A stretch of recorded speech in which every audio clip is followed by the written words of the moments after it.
El Museo Egipcio de El Cairo.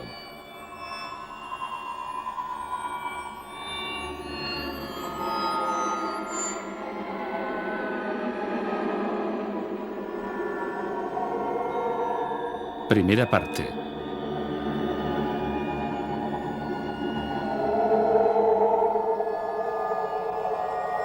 El primer museo de El Cairo en 1865, en Bulaq. Bulaq era el puerto de El Cairo. El museo se encontraba casi en el emplazamiento actual de la torre de televisión, enfrente de la isla de Guesira. A poca distancia está el museo actual, en la plaza del Tajarir, rodeado por una intensa circulación.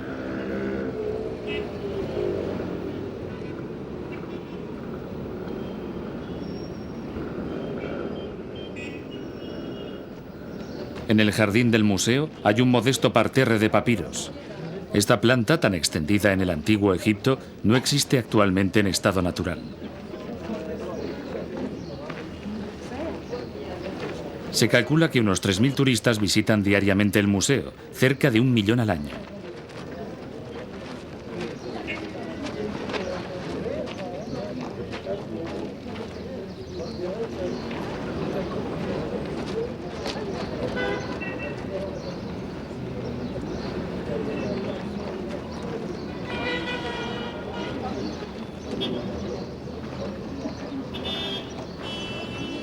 Este museo se inauguró en 1902. Fue proyectado por un arquitecto francés, Marcel Durugnon, para reemplazar el antiguo museo.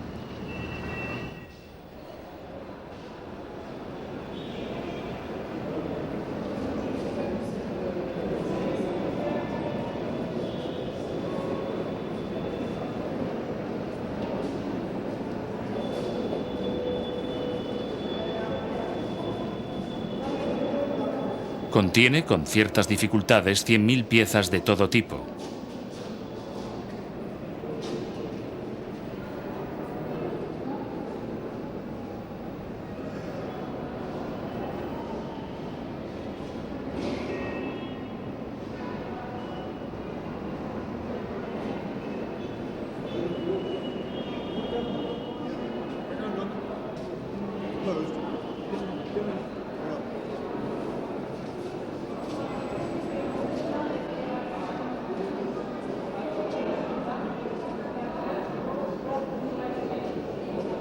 En las salas del museo se encuentran objetos sorprendentes y muy distintos unos de otros. Minúsculos o gigantescos, modestos o preciosos, representan 3.000 años de historia egipcia, desde sus inicios hasta la conquista romana. Esta paleta protodinástica es una sencilla placa de pizarra, igual que esta otra paleta en forma de cabra de la misma época.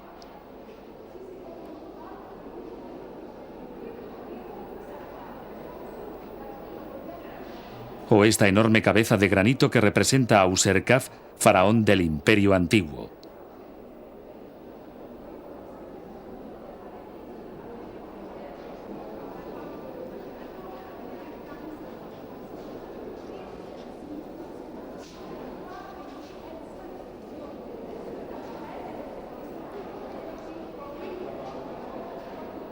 O este ureo, de 6 centímetros de altura, de oro con incrustaciones de lapislázuli y cornalina. ¿Por qué no evocar un modelo vienés de principios del siglo XX pintado por Klimt cuando vemos esta pequeña cabeza de madera del Imperio Medio? El artesano que concibió este hipopótamo de Fayenza no dudó en pintar sobre el mismo objeto su entorno acuático. Encima de este fragmento de piedra caliza, un humanista explica una fábula 800 años antes de Esopo. Esta diosa Tueris, de esquisto verde, es una obra maestra de habilidad artesanal muy en el estilo del período tardío. También es, cosa nada extraña en el arte egipcio, una obra maestra del humor. Si seguimos el juego de coincidencias, ese retrato tejido de época romana parece un autorretrato de Paul Klee. Lo que no ve el turista, el taller de restauración del museo.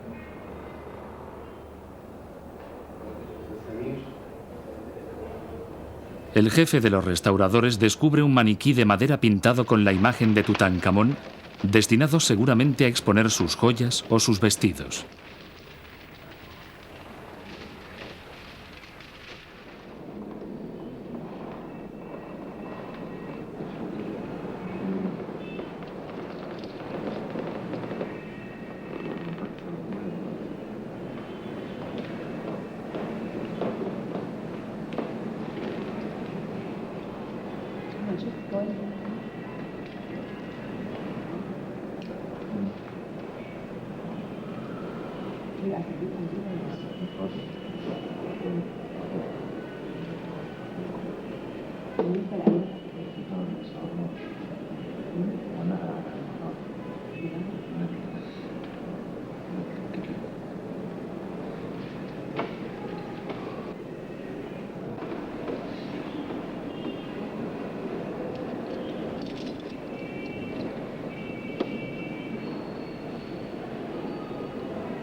Esa corona de oro de época romana fue hallada en 1990 por los arqueólogos franceses del Instituto Francés de Arqueología Oriental en el oasis de Douche.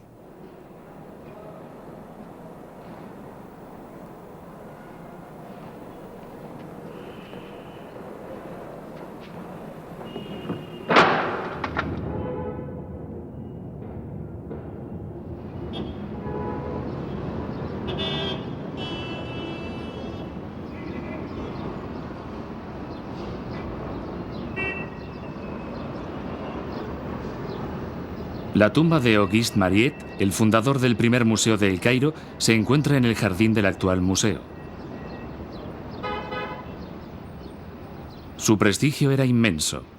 Fue a Egipto para comprar manuscritos coptos. Sin embargo, en 1851 descubrió el Serapeo de Memphis y se hizo famoso de un día para otro.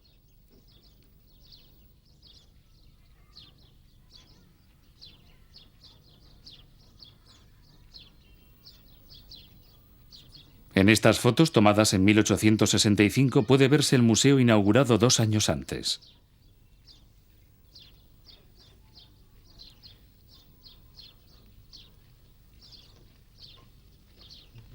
El puerto de Bulak y su barco ofrecido por Ismail Pachá, el Qasr el Khair.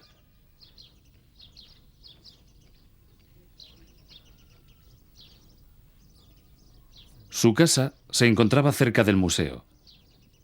Murió en ella en 1881.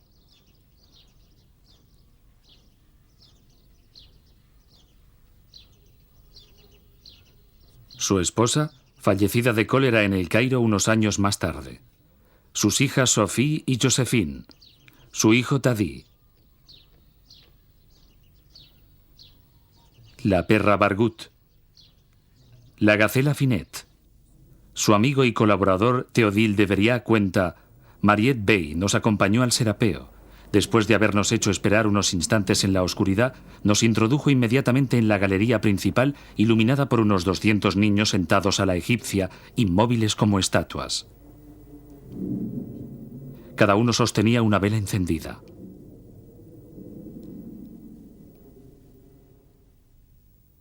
Aquel infatigable coloso, medía 1,85 m, excavó sin descanso. En 1867, para la ceremonia de inauguración del Canal de Suez, escribió el libreto de la Aída de Verdi, además de diseñar el vestuario y los decorados. El templo tolemaico de Deir el Medina le sirvió como modelo para los decorados.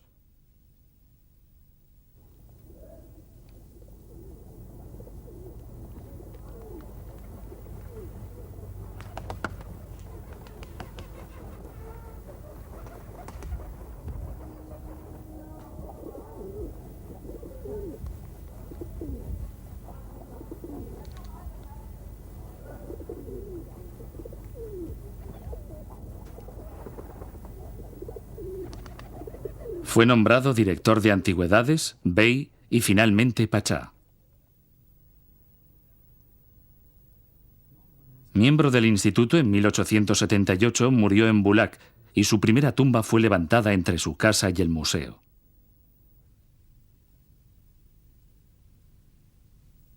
El nuevo museo, antes de su inauguración en 1902, en el centro de la plaza del Tahrir, que en aquella época los peatones podían cruzar sin peligro.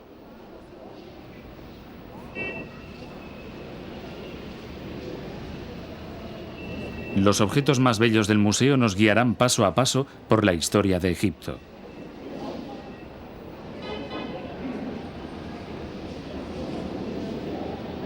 Este pequeño vaso en forma de antílope data del cuarto milenio antes de nuestra era.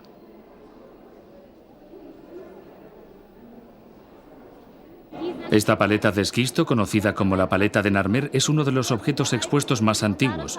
Data de 3000 años antes de nuestra era. Narmer está considerado como el primer faraón. Fue él quien unificó el Alto y el Bajo Egipto. Nar, el pescado; Mer, el cincel. El rey, tocado con la corona del Bajo Egipto, y sus enemigos decapitados. Dos animales fantásticos entrelazados simbolizan la unión de las dos partes de Egipto.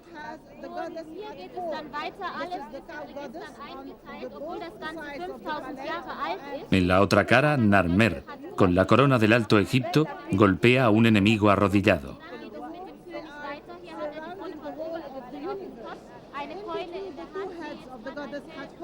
We have the seraph in which the name of the pharaoh is included, and this is Na'armar. 3000 años antes de nuestra era, este retrato realista de un conquistador ya mostraba la habilidad alcanzada por los artesanos. Dos discos de la primera dinastía. Montados sobre un eje, giran sobre sí mismos y forman parte de un juego cuyas reglas ignoramos. Todos estos objetos proceden de las excavaciones efectuadas en Saqqara, 30 kilómetros al sur de El Cairo. Los trabajos actuales presentan muchas semejanzas con los que se realizaban en el siglo XIX. Los obreros, bajo la dirección de un raíz, excavan la tierra, la transportan en capazos y llenan unas vagonetas móviles.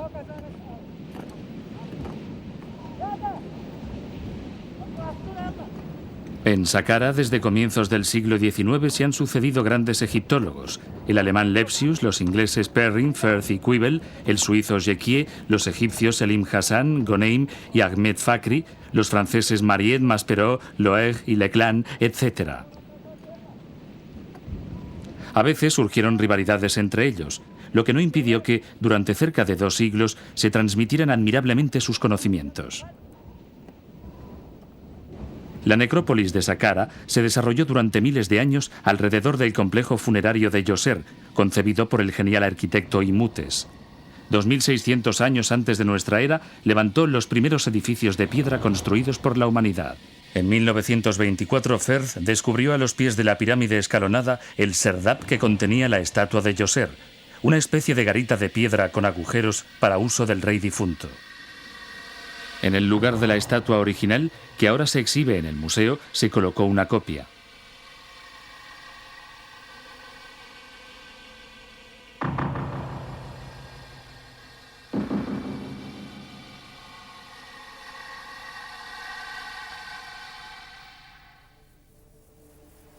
Para encontrar el nombre de Djoser, Neterjerjet, y admirar las baldosas de fayenza que cubrían los muros de las cámaras funerarias, es necesario bajar a los sótanos de la tumba sur.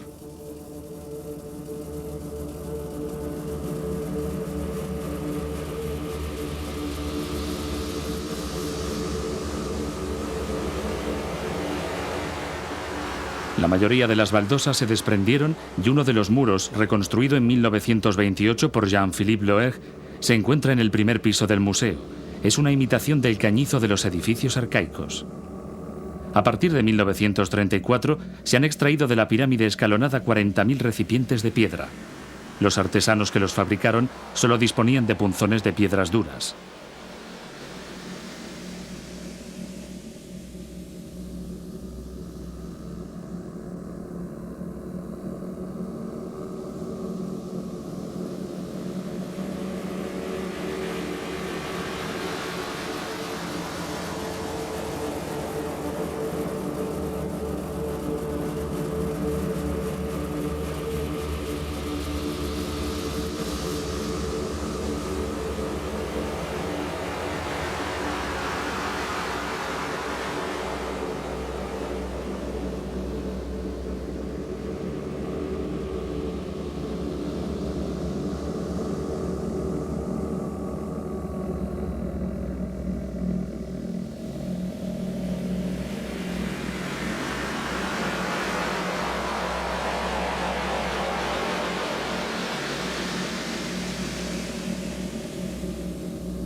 La casa de Mariette en Saqqara.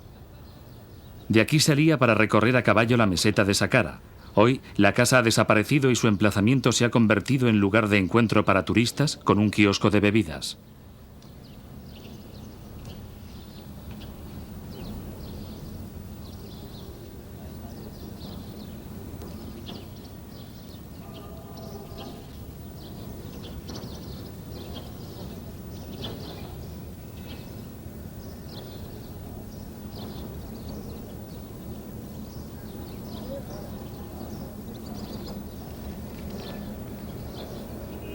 Si nos dirigimos al norte, hacia Abusir, apenas se distinguen los rastros de las tumbas.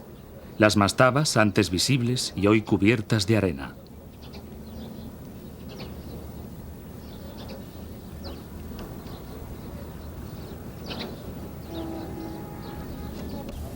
La de Jésiré, descubierta por Mariette, volvió a ser abierta por Cuibel en 1911.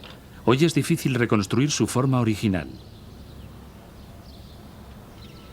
En todos los nichos laterales de este pasadizo hay paneles de madera que representan a Jésiré, un alto funcionario de Yoser y escriba real, como lo indica la paleta con tinteros y la caja para plumas que lleva al hombro.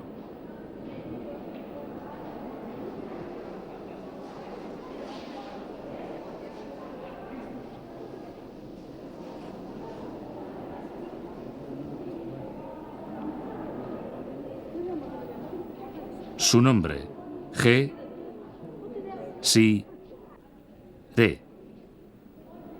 A poca distancia, Auguste Mariette descubrió en 1860 la estatua de Kaaper. Los obreros de las excavaciones, sorprendidos por su parecido con el alcalde de su pueblo, le pusieron su nombre, Cheikh el Belet.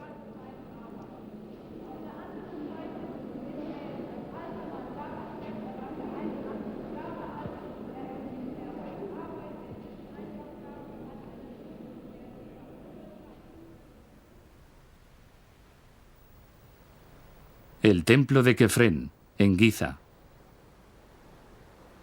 El templo está unido a la pirámide por una calzada que bordea la esfinge.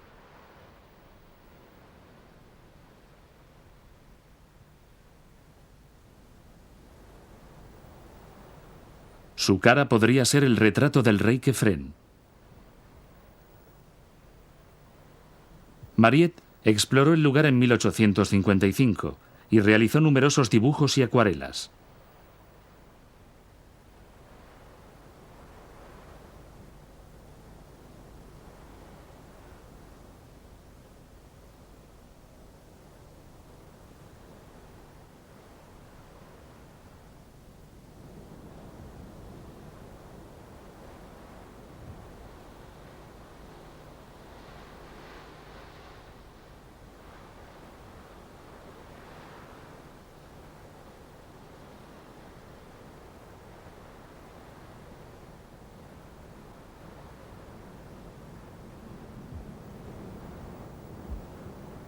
Los constructores de este templo, animados por la experiencia de Imutes, pusieron, 200 años después de que los utilizara este, inmensos bloques de granito sobre un suelo de alabastro.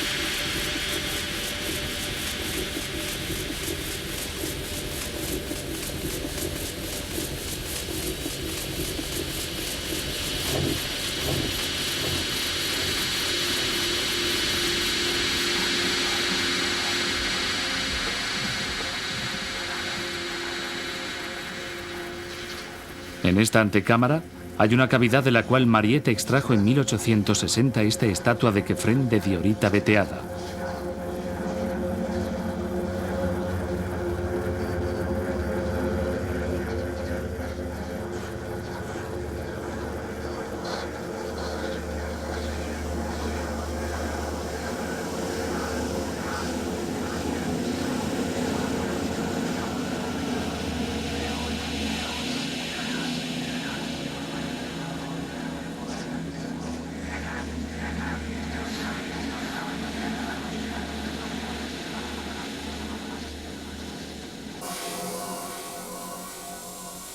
El signo Sema Tawi, símbolo de la unión de los dos Egiptos.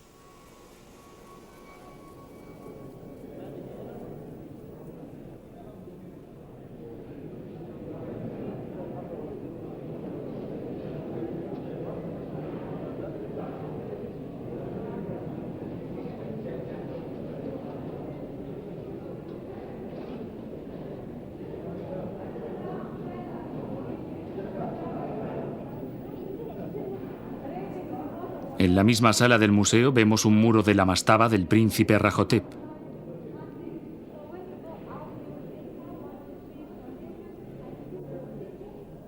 Esta mastaba está cerca de la pirámide de Meidum, 70 kilómetros al sur de El Cairo.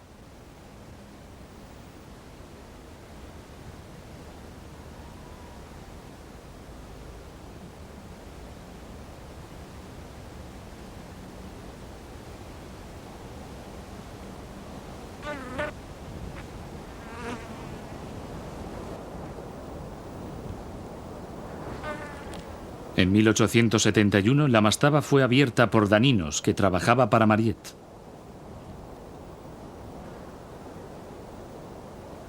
Así explica su aventura. Alcanzamos una vela a nuestro obrero y desapareció de nuevo por el pasadizo. Cuando regresó, pasados unos minutos, su rostro expresaba terror y salió a toda prisa. Entonces me contó que, al llegar al fondo del pasillo, se había encontrado en presencia de dos cabezas de seres vivos, cuyos ojos, clavados en él, le habían asustado de tal manera que durante un momento creyó que nunca más volvería a salir de allí. Dispuesto a descubrir por mí mismo qué era lo que había podido impresionarle tanto, me adentré por el pasillo.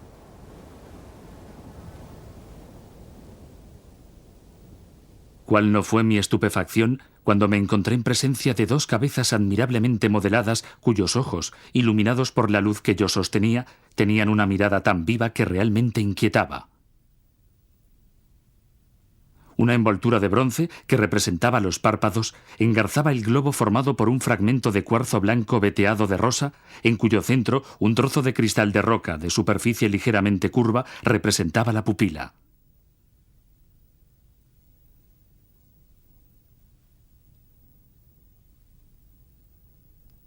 Bajo este cristal habían fijado un clavo brillante que determinaba el punto visual y producía un reflejo que daba la sensación de que todavía persistía la vida.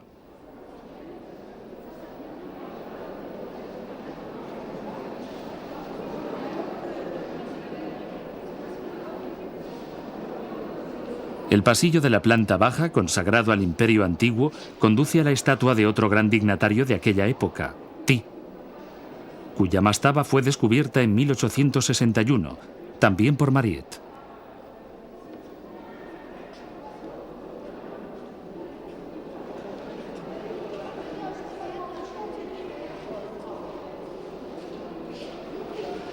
Théodile de Beriat, que solía acompañarle en sus excursiones, explica en sus memorias: martes 8 de enero, montamos a caballo a la salida del sol.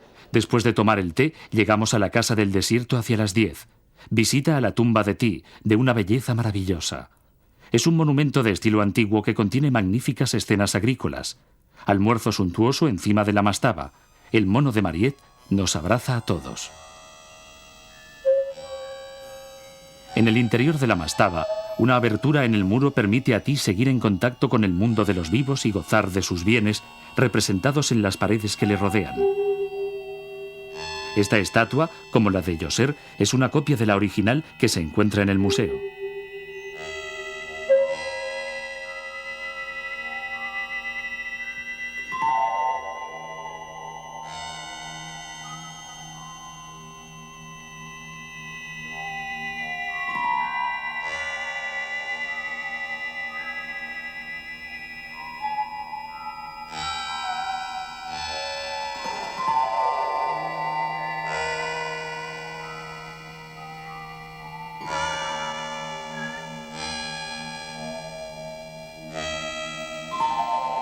Este tal vez sea el primer bodegón de la historia de la pintura. Ti está representado cazando en unas marismas, seguramente las de El Fayum, lugar privilegiado de caza y pesca durante siglos.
En el museo, en las salas del Imperio Antiguo, se encuentra la estatua del enano Khnum-Hotep, sacerdote y jefe del guardarropía real. Y la mayor estatua de metal conservada, la de Fiope I, faraón de la sexta dinastía.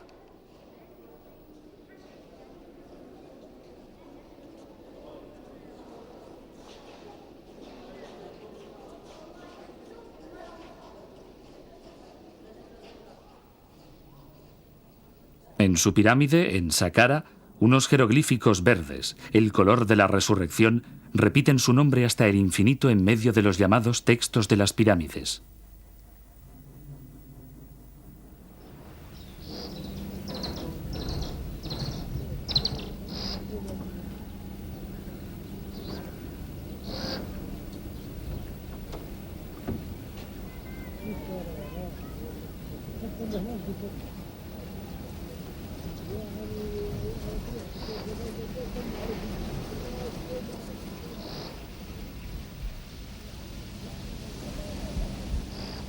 En tiempos de la sexta dinastía, el poder monárquico se disgregó y Egipto volvió a vivir bajo un régimen feudal parecido al que había precedido al Imperio Antiguo. Las ciudades del norte se rebelaron, y no fue hasta 2 siglos después que los reyes tebanos, que poseían el poder militar, volvieron a unificar Egipto.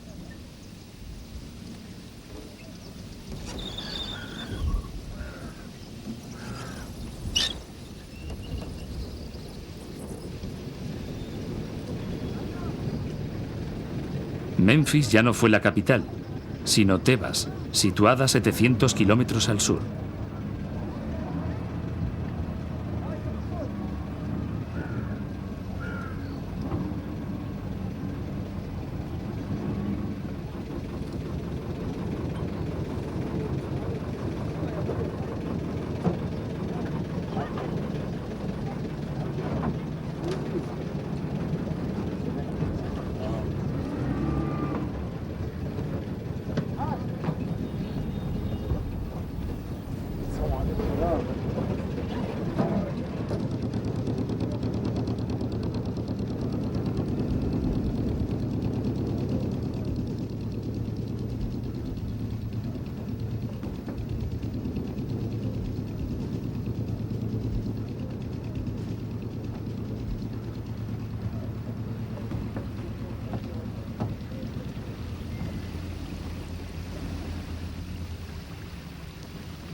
Enfrente de la ciudad y del templo de Karnak está la montaña tebana, que más tarde se convertiría en necrópolis real y reemplazaría a las pirámides.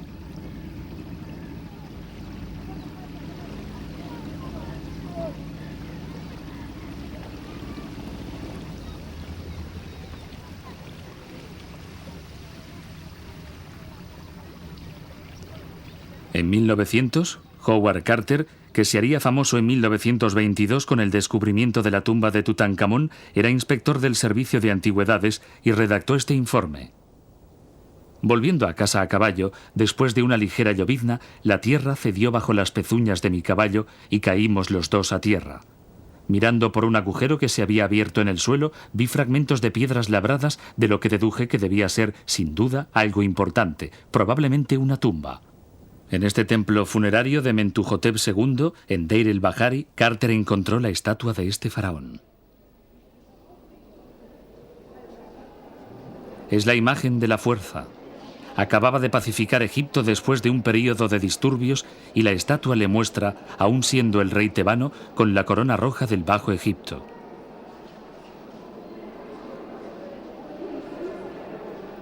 Reinaría durante 51 años. En este mismo templo funerario de Mentuhotep salieron a la luz 6 tumbas pertenecientes a hijas y esposas de reyes. El sarcófago de Ashait, sacerdotisa de Hathor, proporciona una visión bastante representativa de la vida cotidiana de los artesanos del Imperio Medio.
Estos pescadores proceden de la tumba del noble Meket Re, a quien se ve en su barca. Los bienes de un personaje importante se representaban en el Imperio Medio mediante estas figuritas de madera pintada que reemplazan los bajorrelieves de las tumbas del Imperio Antiguo.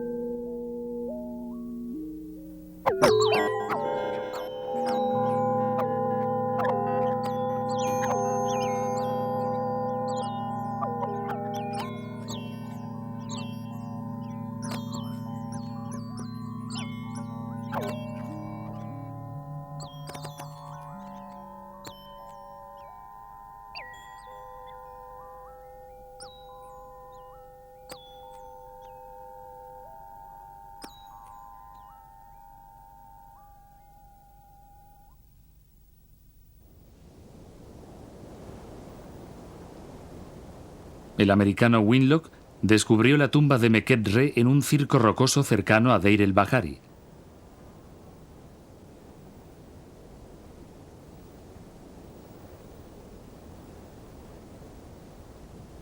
Allí descansaban desde hacía 4000 años estas representaciones de la vida en el Imperio Medio.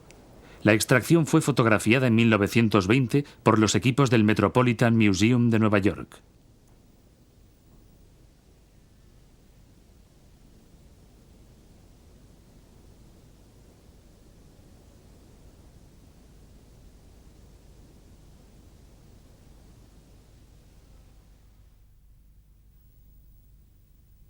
Puede saberse la posición exacta de todos los objetos por los dibujos y las fotos publicadas por Winlock.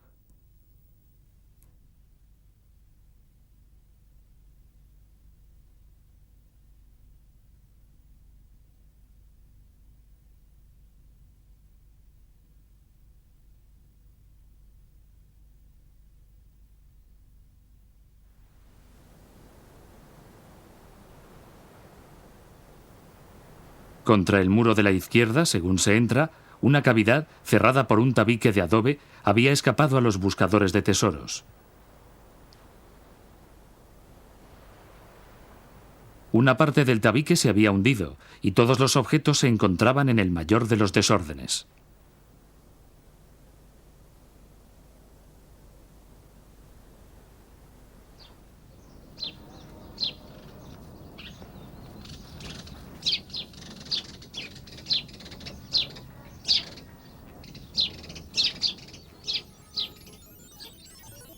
Las maquetas de las casas reproducen minuciosamente ventanas, puertas, cerraduras, conducciones de agua.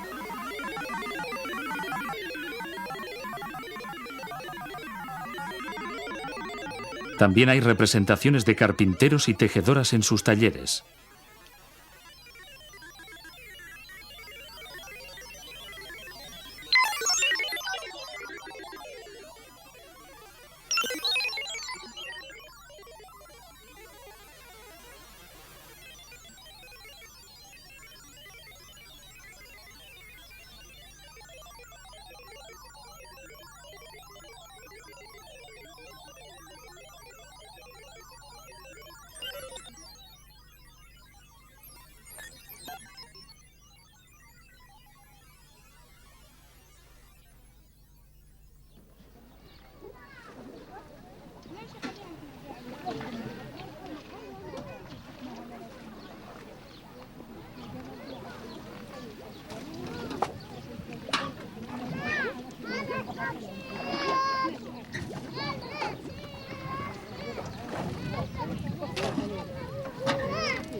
Aquí, un rebaño guiado por boyeros se dirige hacia el señor Meket Re.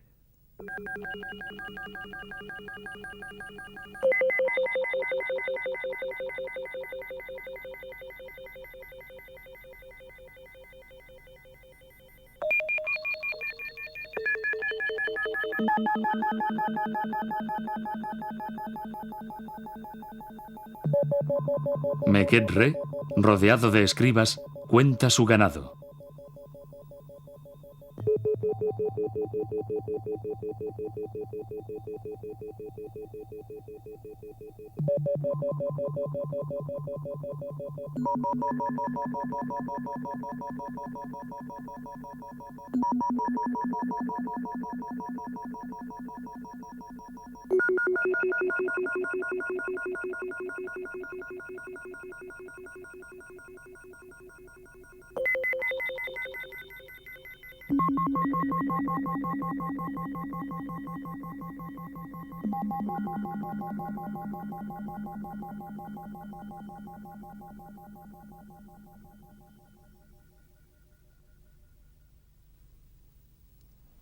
Los faraones de la 12ª dinastía volvieron a construir sus pirámides al norte del Valle del Nilo, cerca de las del Imperio Antiguo.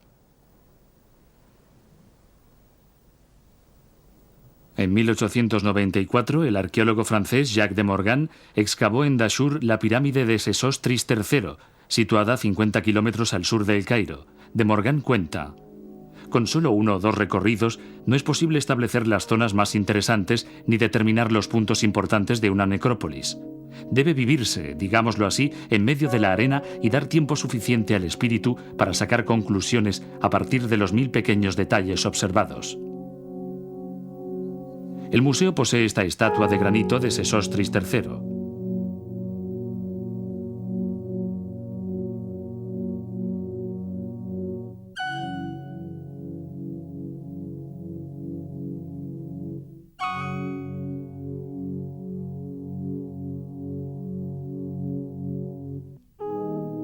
A través de este pozo, Jacques de Morgan bajó a las cámaras funerarias de la pirámide.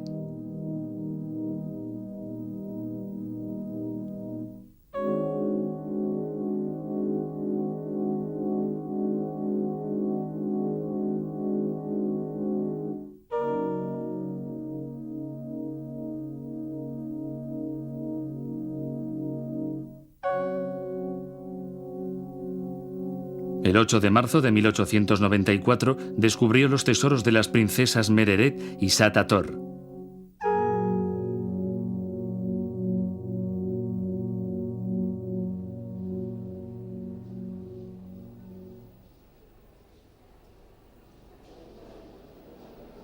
En el primer piso del museo se expone un pectoral de oro, lapislázuli, amazonita y cornalina perteneciente a Satator.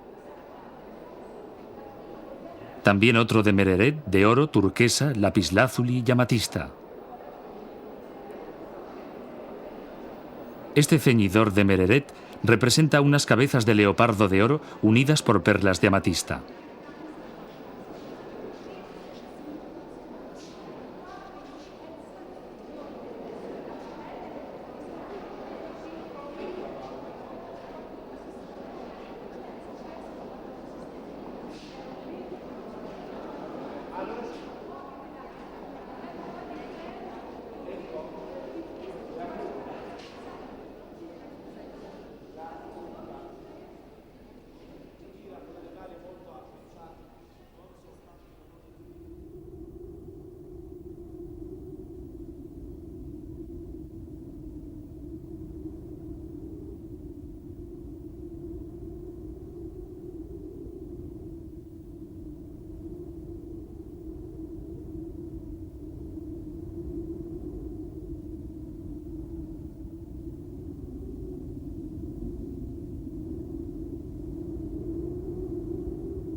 De Morgan exploró meticulosamente el lugar y encontró unas barcas funerarias al sur de la pirámide.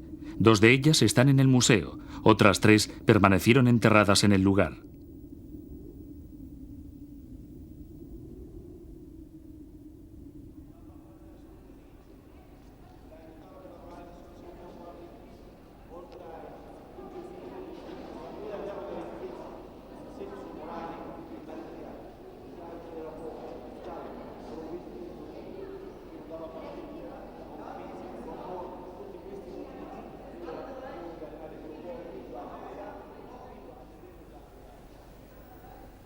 El año siguiente, 1895, De Morgan redescubrió la pirámide de Amenemes II, señalada por Lepsius.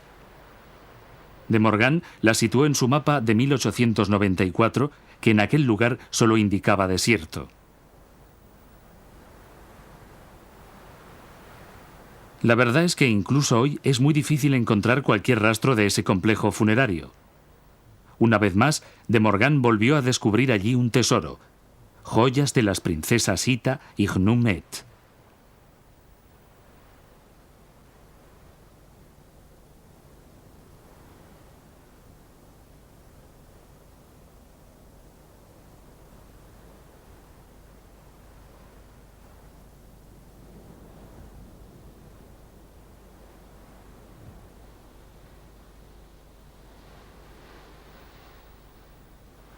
El puñal encontrado en el sarcófago de Ita y su posición exacta junto a la momia, dibujado por Jacques de Morgan.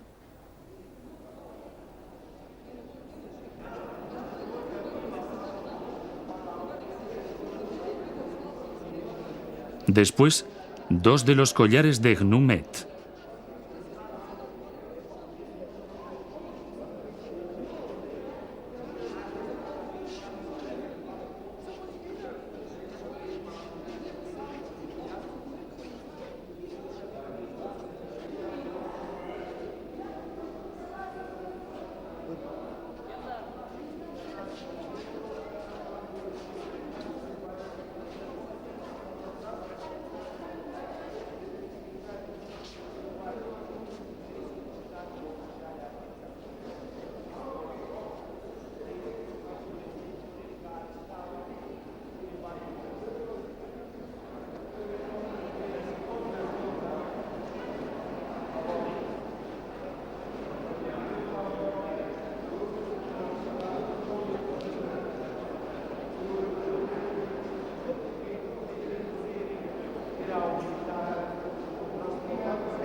Más al sur, Jacques de Morgan exploró la pirámide de Amenemes III.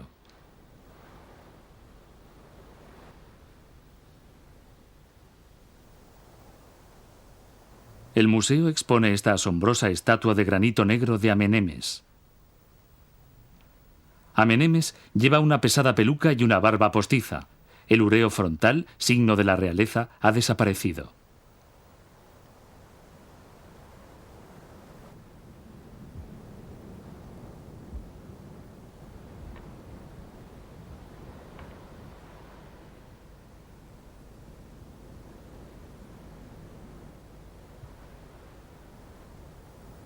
Más tarde se encontraría en el desierto el piramidión que cubría esta pirámide.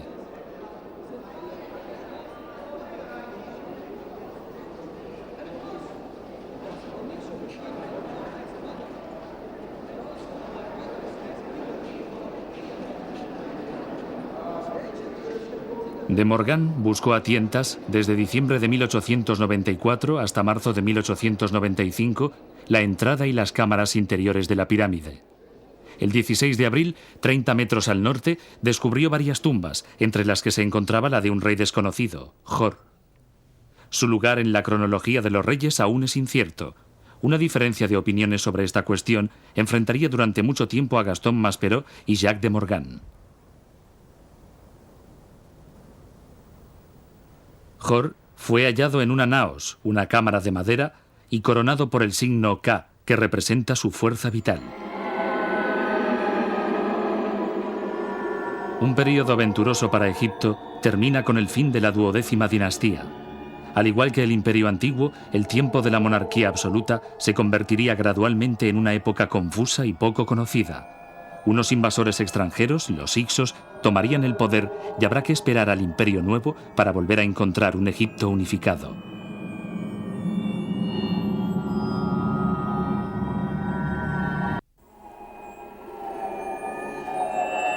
El Museo Egipcio de El Cairo.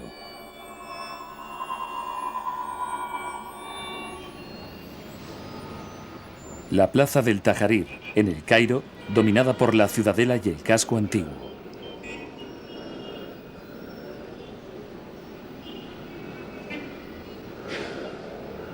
En medio del caos circulatorio, rodeado por un laberinto de calles y autovías, está el Museo Egipcio.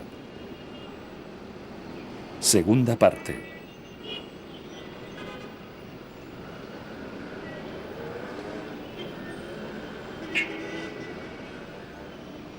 Después de haber visto las salas del Imperio Antiguo y del Imperio Medio, sigamos a uno de los 3000 turistas que entran diariamente en el museo y descubramos el Imperio Nuevo, que se sitúa unos 16 siglos antes de nuestra era.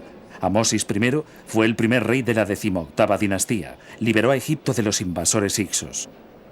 Auguste Mariette, el director de antigüedades y del museo, descubrió en 1859 el tesoro de Amosis y de su madre, Ajotep, que se expone en el primer piso del actual museo. El Jedive le había ofrecido un barco para facilitarle sus continuos desplazamientos. En la cubierta del barco es el primero a la izquierda y domina con su altura a Théodule de Veriat, Henri Pereire y Arthur Roné. Su hijo Tadi le acompañó en sus viajes desde la edad de 2 años. Aquel día comunicaron a Mariette el descubrimiento, enfrente de Luxor, de las joyas de la reina Ajotep y le dijeron que el gobernador de Kena se había apoderado de los objetos. De Veriat cuenta: Mariette tuvo la feliz idea de conseguir una orden ministerial que le confería el derecho de detener todos los barcos que llevaran antigüedades y trasladarlas a bordo de su vapor. Nada más llegar a un punto a partir del cual ya no podíamos avanzar, vimos el humo del barco que llevaba los restos de la momia faraónica. Al cabo de media hora, los 2 vapores se abordaron. Hubo entonces bastantes negociaciones. Viendo que no se alcanzaba ningún acuerdo y obligado a llegar al límite ante una resistencia obstinada, Mariette repartió unos cuantos puñetazos. A uno le dijo que lo tiraría por la borda, a otro que le quemaría el cerebro, a un tercero que lo enviaría a galeras y a un cuarto que haría que le colgaran. Finalmente, y gracias a todo ello, se decidió trasladar las antigüedades a nuestro barco a cambio de un recibo. 10 minutos más tarde, volvíamos a Bulak.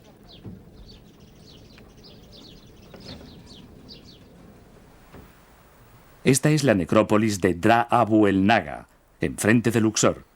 En la actualidad, nadie puede determinar el lugar exacto de la tumba de Ajotep, descubierta por los obreros de Mariette.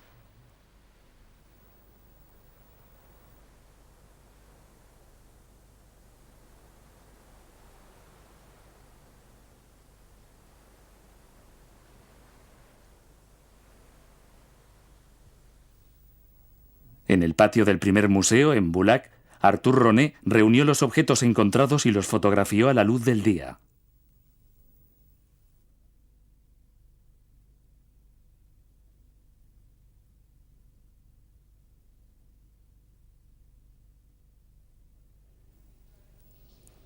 El sarcófago de la reina Ajotep está en el primer piso del actual museo. Es un hermoso sarcófago de madera estucada y dorada que imita el plumaje de un pájaro. Un pájaro que es el jeroglífico que representa el alma. De su cadena de oro de sextuple malla cuelga un escarabajo de oro y lapislázuli de 3 centímetros.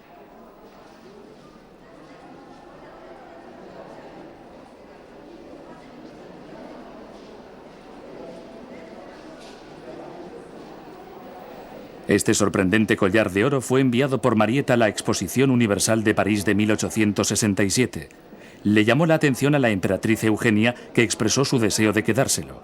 Gracias a la enérgica intervención de Mariette, volvió al Museo de Boulac y hoy lo encontramos en el primer piso del Museo de la Plaza del Tahrir.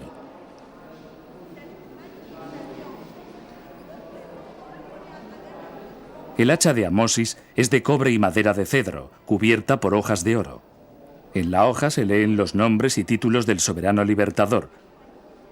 Su puñal está hecho de electrón y piedras semipreciosas.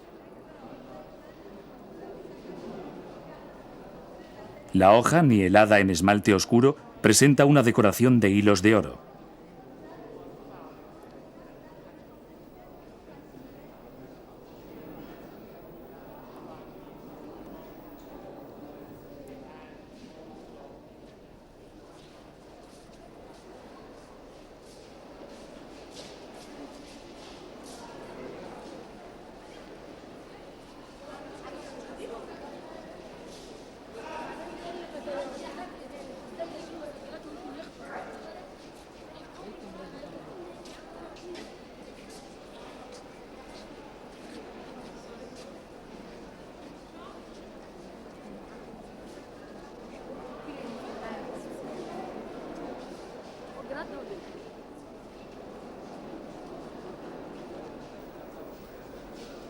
Esta es la encantadora sonrisa de Hatshepsut, la autoritaria reina que rigió los destinos de Egipto durante 20 años. Esta cabeza procede de su enorme templo funerario, adosado a la montaña que serviría de necrópolis a los reyes del Imperio Nuevo.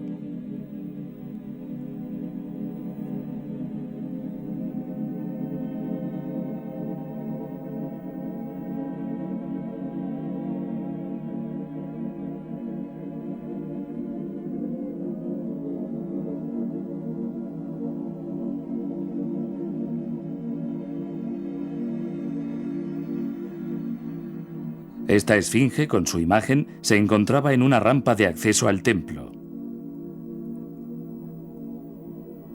Una inscripción nos revela su nombre: Maat Karre, amada por Amón y dotada eternamente de vida.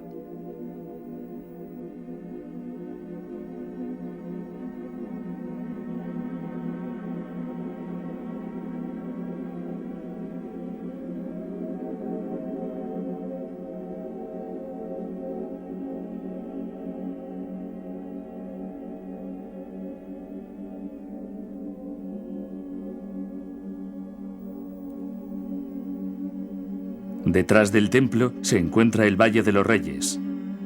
Hatshepsut mandó construir allí una de sus 2 tumbas.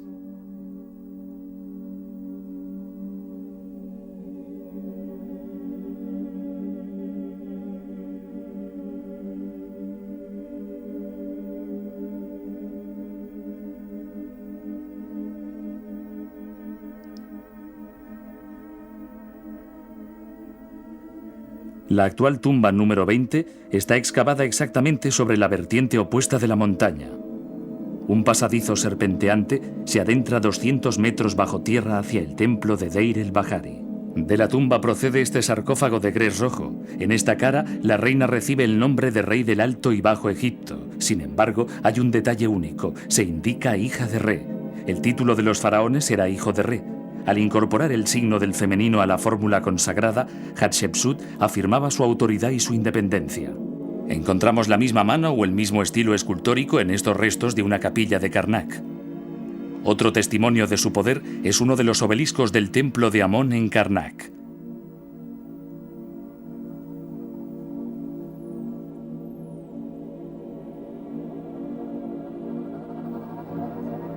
Un arquitecto inspirado, Semmut, levantó los monumentos a mayor gloria de Hatshepsut. Construyó su tumba lo más cerca posible del templo de la reina en Deir el-Bahari. El largo y estrecho pasadizo que desciende bajo tierra está también abierto en dirección al templo. En los muros hay bajorrelieves en los que aparece su nombre. Algunos solo están dibujados. El escultor no tuvo tiempo de realizar su trabajo. Semmut fue el preceptor de Neferu-Re, hija única de Hatshepsut. Lo volvemos a encontrar en el museo con Neferu-Re.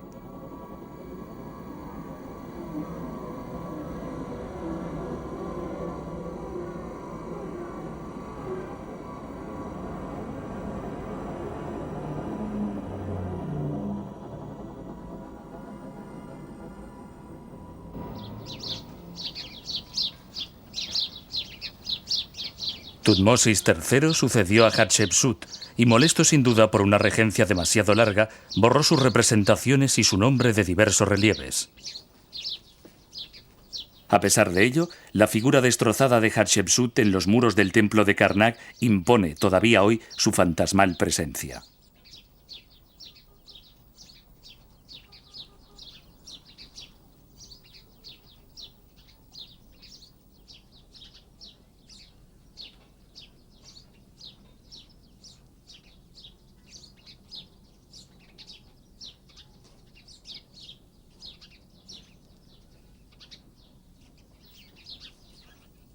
El triunfante Tutmosis III construyó esta parte del templo de Karnak.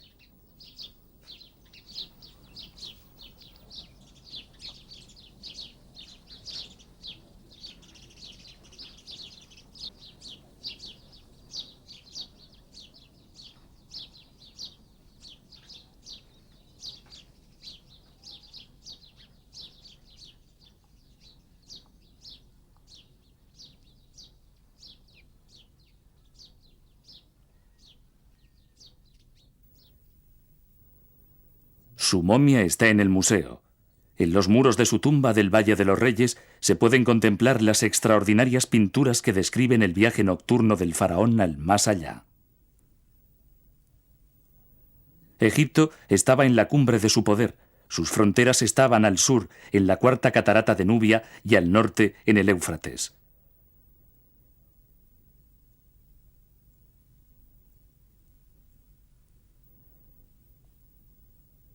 Georges Legrand dirigió a comienzos de siglo las obras de restauración de Karnak que mostró a Camille Saint-Saëns.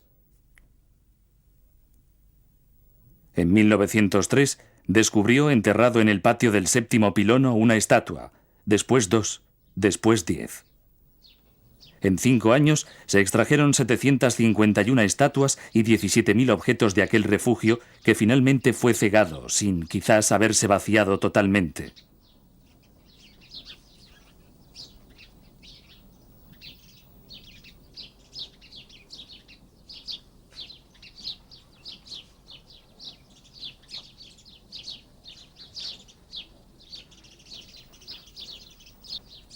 Todas las mañanas debía achicarse el agua que llenaba la excavación principal, un agua que, de noche, era la mejor defensa contra los ladrones.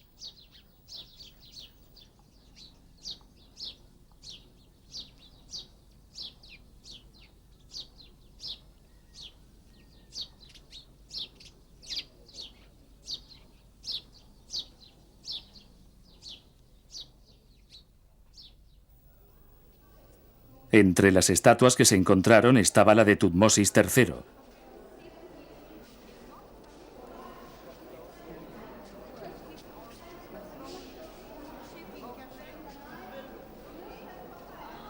Y la de su madre, Isis. En 1913, Legrand descubrió una serie de estatuas al pie del 10º pilono. 2 de ellas representan a Amenhotep, hijo de Hapu, alto funcionario de la 18ª dinastía. En 1901, Legrand ya había hallado en el patio que se abre frente al pilono una estatua del mismo personaje.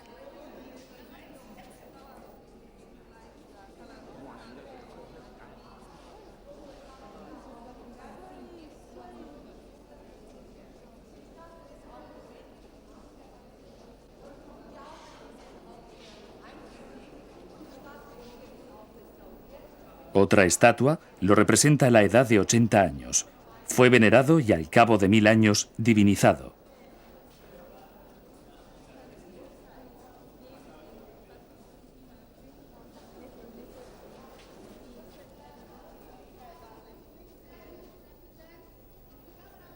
Del mismo lugar se extrajo una clepsidra de alabastro que servía para medir el tiempo. El agua, al salir por la parte inferior, deja al descubierto unas marcas que indican las 12 horas de la noche. El año estaba dividido en 3 estaciones de 4 meses, la estación de las inundaciones, la de la tierra emergente y la de las cosechas.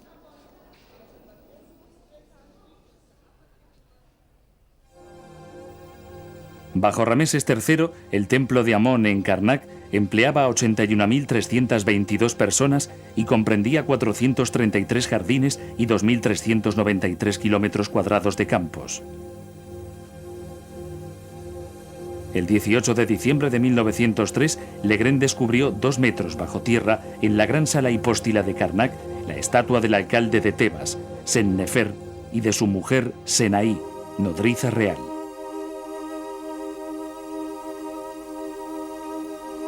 Sennefer era también el responsable de mantenimiento del templo.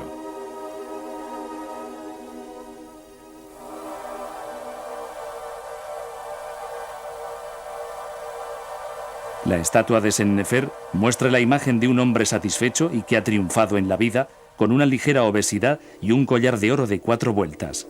Una inscripción lateral nos revela un detalle único en la estatuaria egipcia, el nombre de los 2 artesanos que la realizaron, Amemmes y Jet Honsu. La tumba de Sennefer se encuentra en la otra orilla del Nilo, entre las casas del pueblo de Gurna.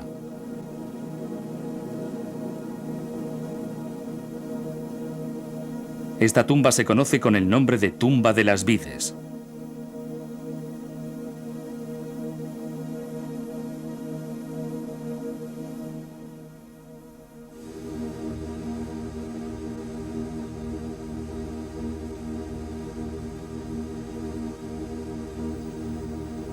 Sobre la representación de Sennefer y su esposa, los pámpanos de la vid, surgidos de una única cepa, se extienden por todo el techo.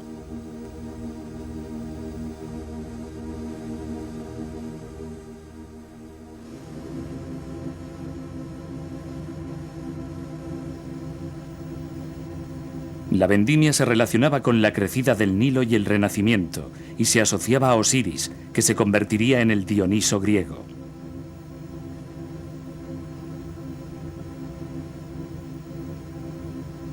El pintor utilizó las ondulaciones del techo para acentuar el realismo de los racimos de uva.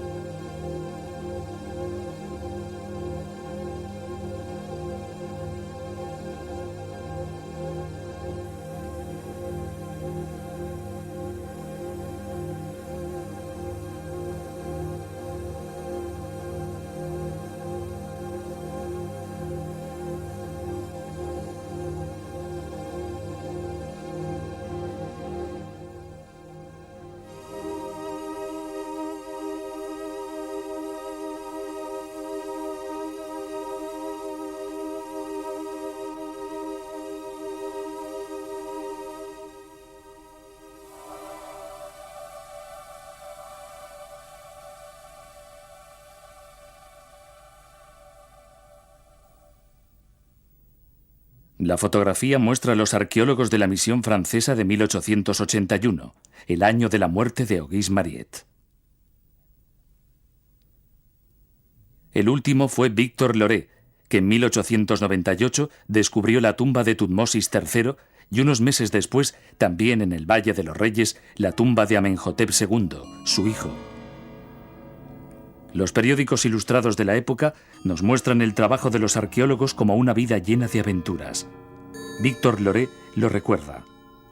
En el ángulo de la izquierda, al fondo, sobre un montón de escombros, hay una gran cabeza de vaca de madera, de tamaño natural. Está girada hacia nosotros y nos contempla con sus tiernos ojos. Uno de los sucesores de Legrand, Henri Chevrier, descubrió en Karnak varias estatuas de Ajenatón. Esta es gigantesca y muy representativa de aquella época refinada. Aún hoy nos preguntamos por aquel momento excepcional del arte egipcio. ¿Estilización extrema o tal vez voluntad de realismo de los artesanos y deseo de suavizar ciertas malformaciones reales?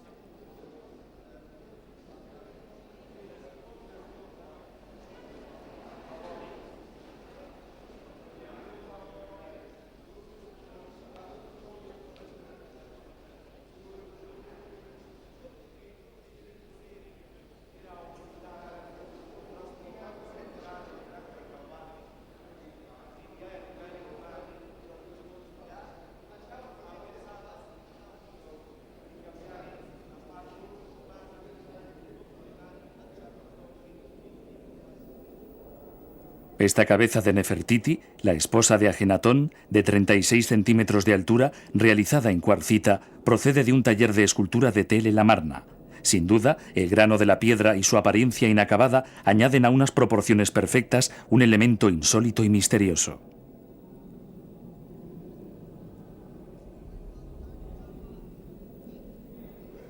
En el primer piso está la entrada de la galería que contiene el tesoro de Tutankamón, el lugar más visitado del museo.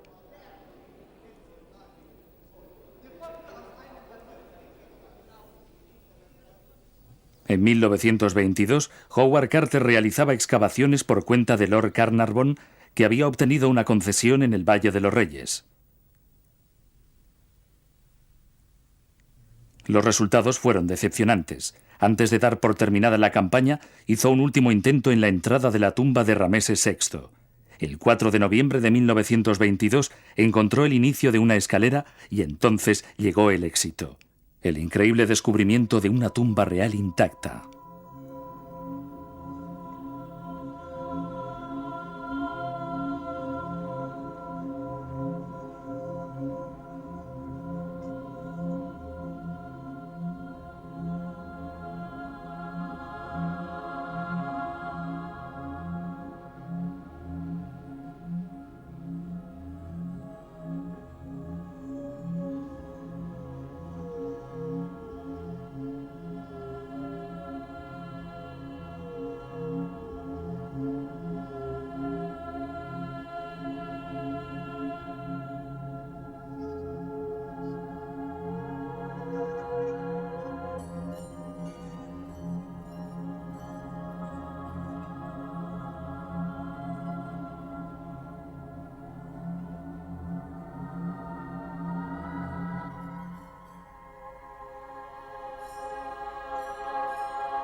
Emergiendo de una flor de loto, la cabeza de madera estucada y pintada de Tutankamón.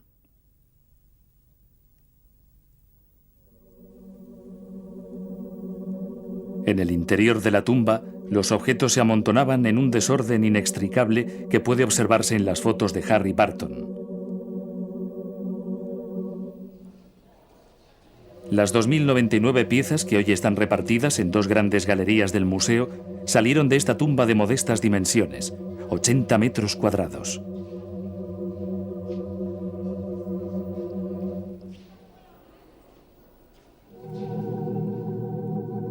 En una sola antecámara se inventariaron 700 objetos.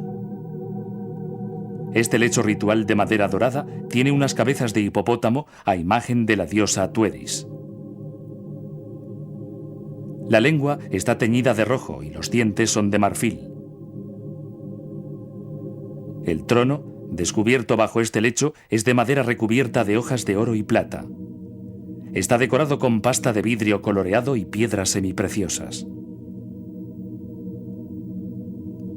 La escena que muestra a Tutankamón y a su esposa, Angesenamón, todavía está realizada en el estilo amarniense de la época de Ajenatón, una mezcla de gracia y de familiaridad. Cuando el culto solar a Atón impuesto por Ajenatón fue declarado herético, volvió a restaurarse el culto a Amón y Tutankamón pasó a llamarse Tutankamón.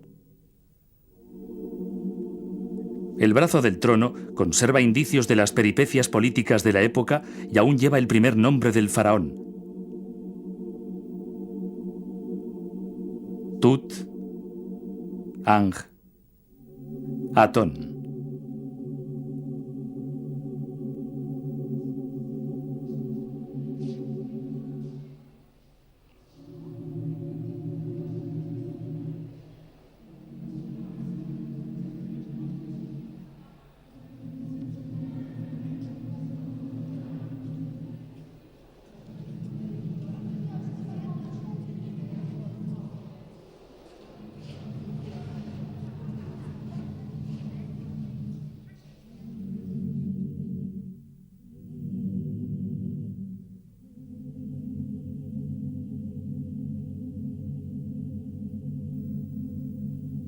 Carter abrió el muro norte de la tumba y aparecieron las capillas de madera dorada que contenían los sarcófagos.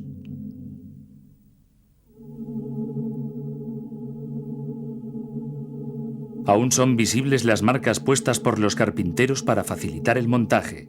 Aquí, delantera sur. Allí, trasera sur.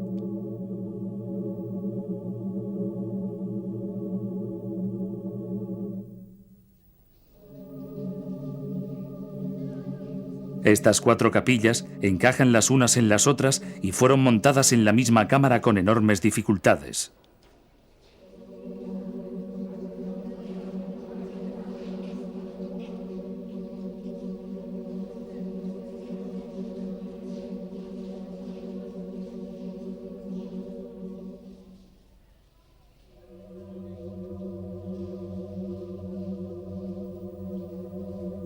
Las capillas contenían un gran sarcófago de cuarcita que tenía en su interior otros 3 sarcófagos.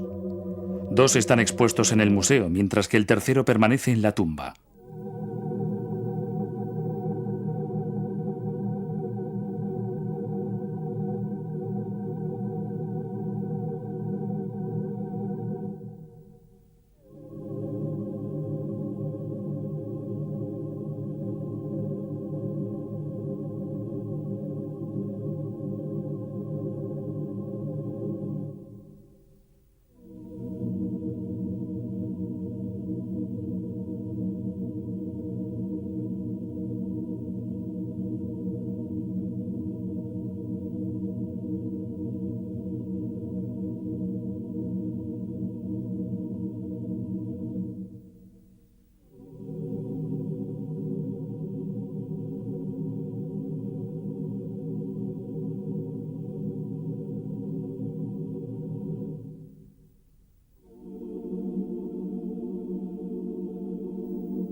En los muros se encuentran varias representaciones de Tutankamón y de su sucesor, Ay. Detrás de esta pequeña abertura está la llamada Cámara del Tesoro.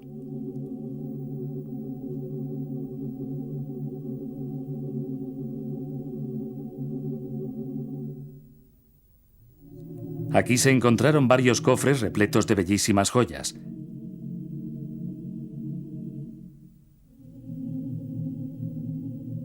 En el pasado, los ladrones habían entrado 2 veces en la tumba y Carter calculaba que habían robado el 70% de las joyas.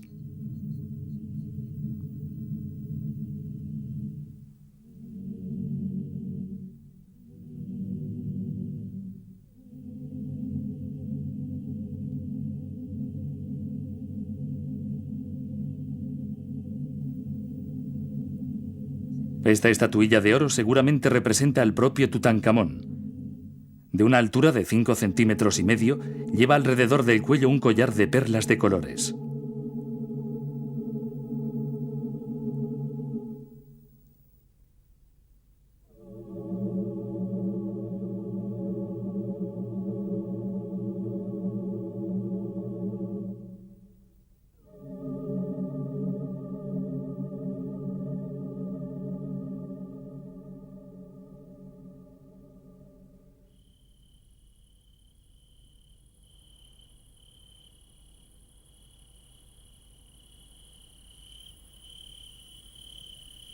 La cobra, símbolo de la realeza durante milenios, siempre ha estado muy presente en Egipto. Esta, que perdió sus dientes, pertenece a un encantador de serpientes profesional.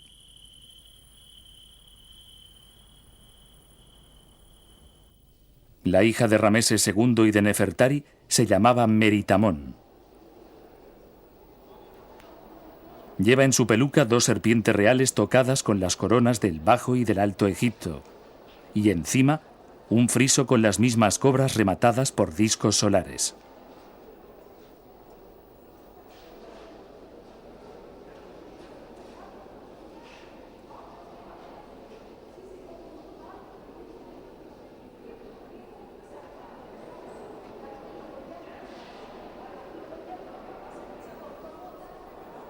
El fin del Imperio Nuevo fue una época de gran prosperidad para Egipto. En las tumbas privadas se encuentran testimonios de una elegancia refinada. Estos objetos ya no estaban reservados a los reyes y los príncipes, sino que también se hallan en tumbas más modestas.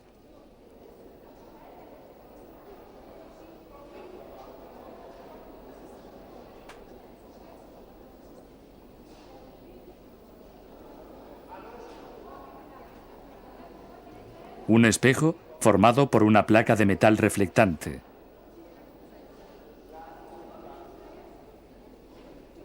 Peines. Cajas de maquillaje con sus aplicadores. Había dos clases de kohl, el verde y el negro.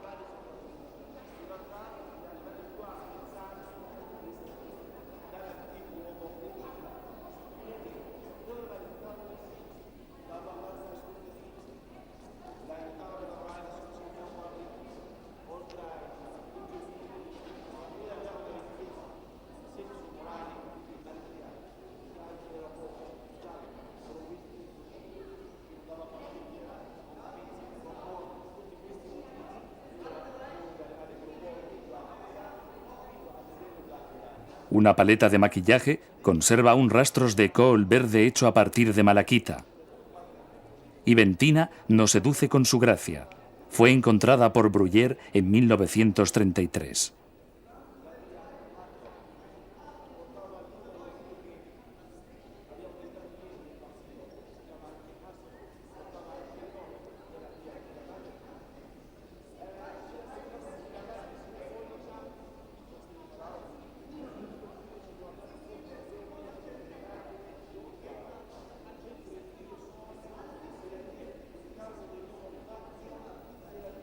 En un texto literario del Imperio Medio, el canto del arpista puede leerse: el tiempo transcurrido en la tierra es la duración de un sueño. Los artesanos utilizaban estas óstraca, estos fragmentos de piedra, como libretas de apuntes en los que se expresaban libremente. De este agujero, en Deir el Medina, Bruyer extrajo 30.000 óstraca.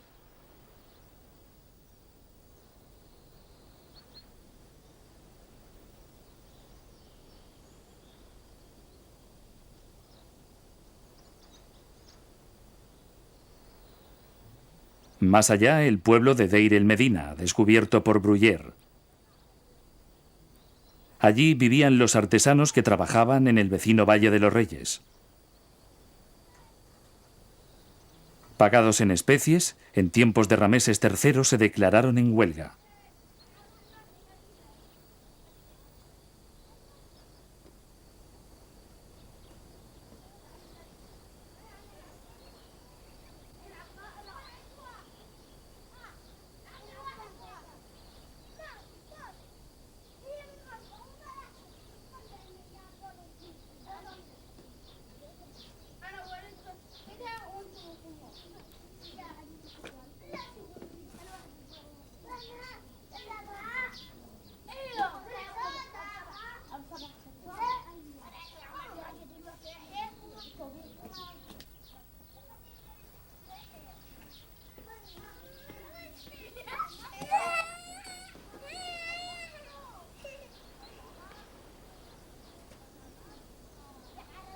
Algunos de los artesanos se hicieron construir tumbas cerca de allí, como Senetjem.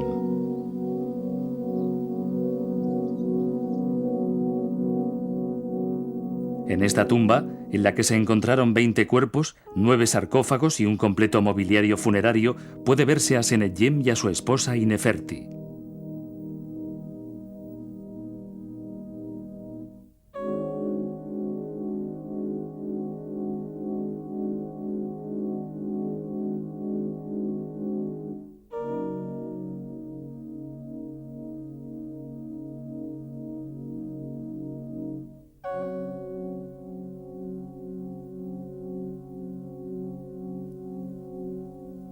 La puerta pintada del panteón está en el museo.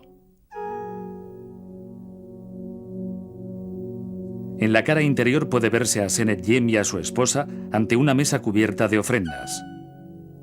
Visten ropa de lino, llevan pelucas y sobre la cabeza conos de grasa perfumada.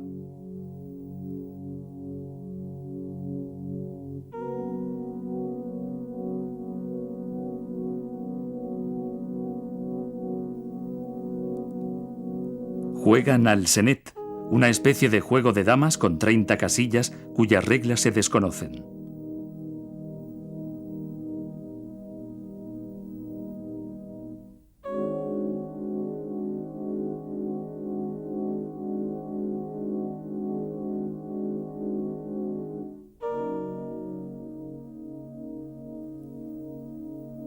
En la otra cara, Senedyem ante Osiris.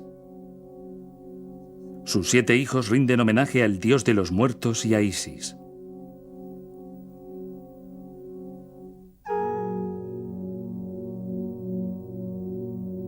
De la misma tumba es este jarro de tierra cocida y pintada.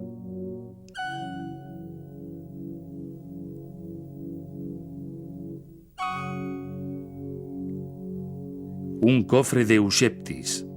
Estas figuritas representan a los servidores del difunto que le acompañaban en su tumba.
En un circo rocoso de la montaña tebana, en Deir el-Bahari, Gastón Maspero encontró en 1881 un subterráneo donde descansaban un gran número de momias reales.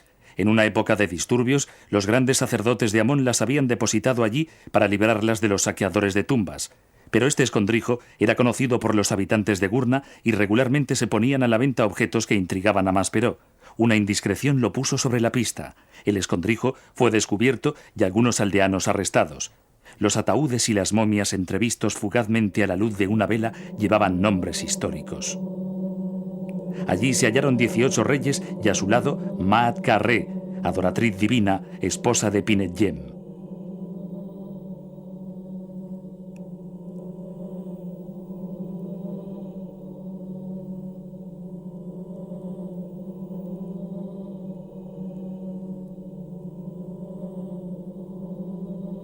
Este papiro del libro de los muertos se encontró junto a la momia de Pinet-Yem.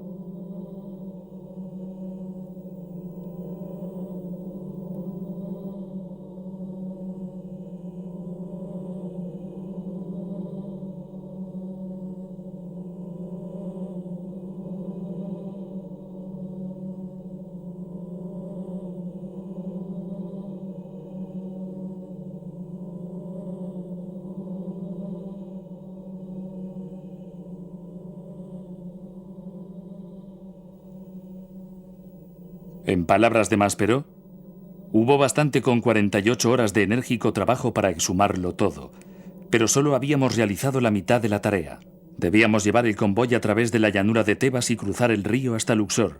Muchos de los sarcófagos, acarreados por 12 o 16 hombres, tardaron de 7 a 8 horas en ir de la montaña a la orilla. Es fácil imaginarse lo que fue este viaje bajo el polvo y el calor del mes de julio. Finalmente, el día 11 por la tarde, todas las momias y los sarcófagos se encontraban en Luxor. Al cabo de 3 días llegó el vapor del museo. Curiosamente, de Luxor a Kuft, a ambas orillas del río, las mujeres siguieron el barco profiriendo lamentos y los hombres disparaban los fusiles como si estuvieran en unos funerales.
El delta del Nilo es la cuna del antiguo Egipto, su provincia más fértil.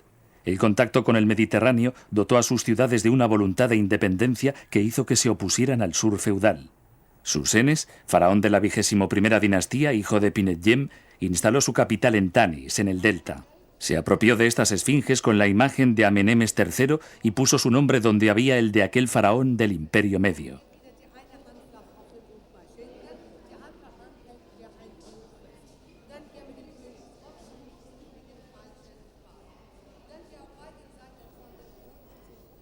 Mariette encontró las esfinges en Tanis junto a otros vestigios de una ciudad vecina levantada por Rameses II 2 siglos antes y reutilizada por Susenes.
Pierre Montet excavó en Tanis durante 11 años. El 17 de marzo de 1939, a las puertas de la Segunda Guerra Mundial, descubrió la necrópolis real de Tanis y la tumba de Susenes.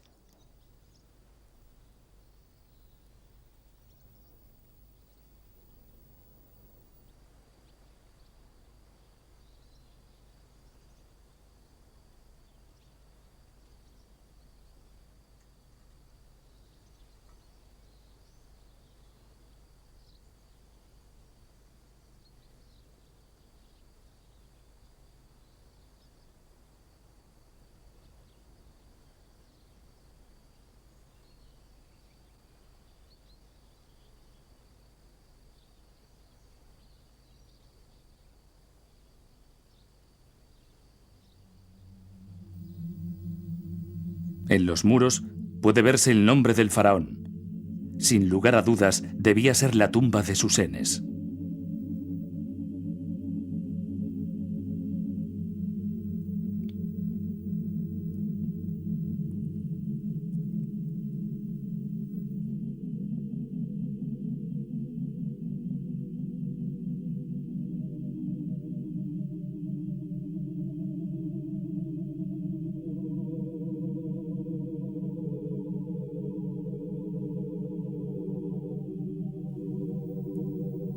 Puede leerse su nombre, la estrella que se levanta encima de la ciudad, amado por Amón. Pero encontraron un sarcófago que no era el esperado, el de Sensonqui II, un desconocido.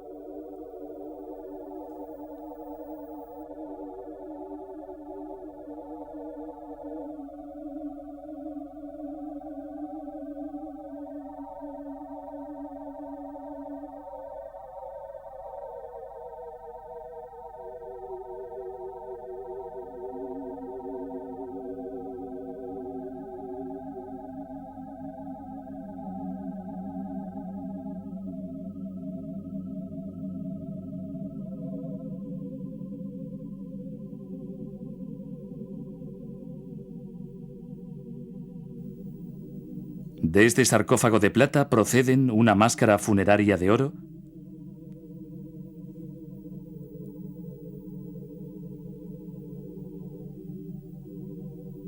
y este pectoral.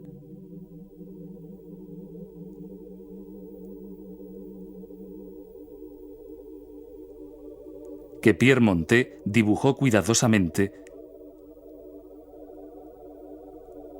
y, hecho extraño, una pulsera con un cilindro de lapislázuli que es un sello acadio fabricado 1300 años antes de Sensonquis. Pierre Montet sabía que la tumba de Susenes estaba a unos metros de allí. La declaración de la guerra perturbó la marcha de su campaña y hasta el 16 de febrero de 1940 no entró en el panteón del fundador de Tanis. El cuerpo de la diosa Nut está esculpido en el interior de la tapa, encima del sarcófago de granito negro con la imagen de Susenes en un cara a cara eterno.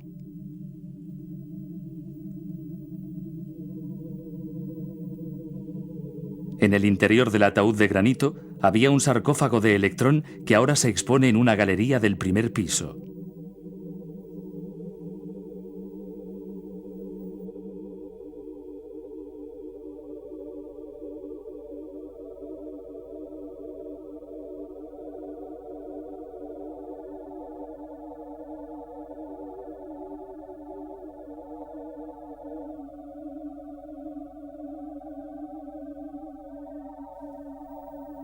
En este sarcófago, una máscara de oro.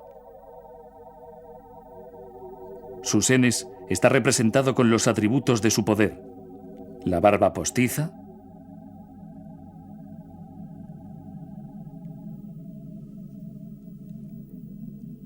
el tocado nemes y el ureo que le protege de sus enemigos.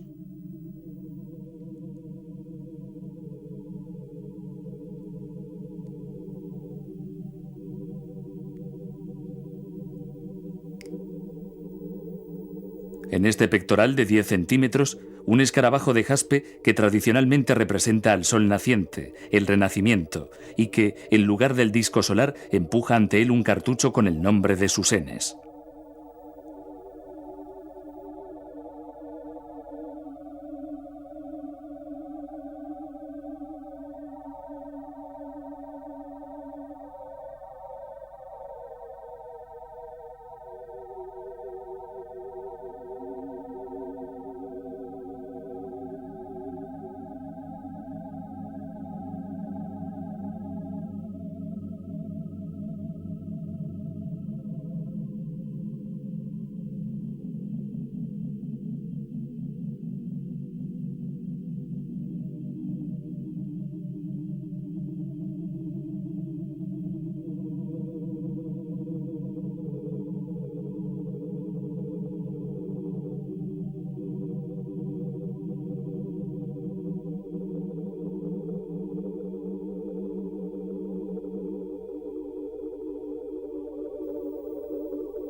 Pierre Montet retiró algunos bloques de piedra cerca de la tumba de Susenes y puso al descubierto, el 16 de abril, la tumba de su hijo Amenemope. Al pie del sarcófago, entre los restos de objetos destruidos por la humedad, este aguamanil de oro.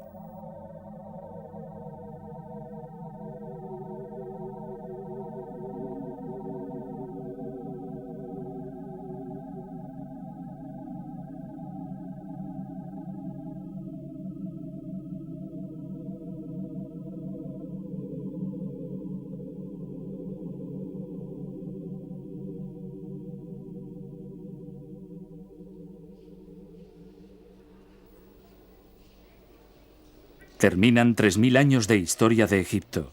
El visitante, cansado, apenas se detiene ante el sarcófago del bailarín enano Teo o ante el emperador romano Maximiano Herculio, que reinó en Egipto el siglo III de nuestra era.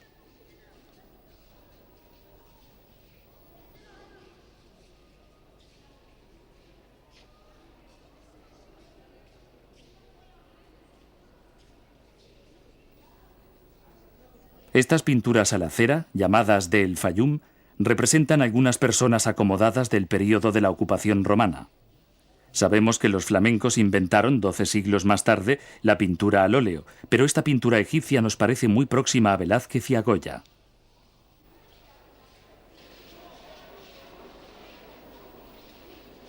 La reflexión que nos propone este museo es que durante la época en la que los griegos y los romanos moldeaban el mundo moderno, Egipto llevaba ya 3 milenios construyendo, pintando y esculpiendo, y servía de modelo al mundo antiguo.